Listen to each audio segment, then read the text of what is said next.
السلام علیکم، اور آج ہم آپ کے ساتھ ویڈیو میں شیئر کرتے ہیں ایک چھوٹی سی سٹوری. ٹھیک ہے. شام کا وقت تھا. عدیل دفتر سے واپس آیا تو تھکن اور پریشانی اس کے چہرے پر صاف نظر آ رہی تھی. وہ سوپر پہ بیٹھا اور جیب سے بٹوا نکالا. بٹوا نکالتے ہی اس نے والیٹ جیسے ہی نکالا تو اندر صرف چند سکے رہ گئے تھے.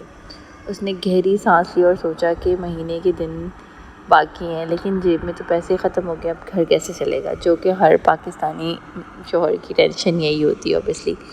تو اس لمحے اس کی بیوی کچن سے نکلی اور شوہر کے چہرے کی اداسی کو فوراً بھانپ لیا اور کچھ دیر خاموش کھڑی رہی. پھر آہستہ سے بولی، آپ کیوں پریشان لگ رہے ہو؟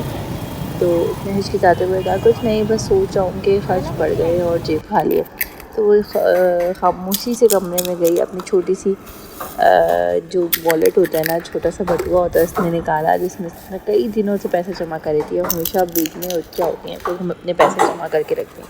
اور اس نے وہ جو ہے نا اپنے ہسبینڈ کو دیے اور کہا کہ آپ ہمیشہ یاد رکھیں، ہم دونوں ایک ٹیم کی طرح، جب آپ تھک جاؤ گی تو میں سہارا بنوں گی، اور جب میں کمزور ہوں گی تو آپ میرے سہارا بنو گے. تو جو ہسبینڈ تھا نا، اس کی آنکھوں میں نمی آ گئی اور بیوی کی طرف دیکھنے لگا، اور اس نے پیسے واپس کرنے چاہے، مگر اس نے مسکرا کر کہا کہ یہ سب ہمارا ہے، میرا یا تمہارا نہیں. تو اس نے اپنی بیوی کا ہاتھ تھاما اور بولا، تم نے میری سب سے بڑی طاقت ہو. شاید یہی ہے کہ ایسا محبت جب وقت کھڑا ہونا تو ساتھ دینے کا نام ہوتا ہے.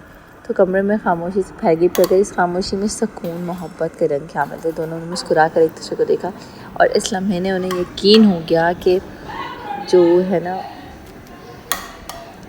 غربت مشکل محبت کو کم نہیں کر سکتی. یقین کریں، اسی طرح انسان کی زندگی بھی اسی طرح چلتی ہے، بلکہ مضبوط بنا دیتی ہے. تو جو ہماری شادی شدہ لائف یا میرڈ لائف ہوتی ہے نا زندگی میں، اصل محبت دولت یا آسائش نہیں ہوتی ہے، بلکہ مشکل وقت میں ایک دوسرے کا ساتھ دینے سے ثابت ہوتی ہے. تو ہمیں بھی نا اپنے زندگی میں یہ سب چیزیں دیکھنی ہوتی ہیں. کبھی اتار چڑھاؤ آتے، لیکن ہم ہار نہیں ماننی چاہیے.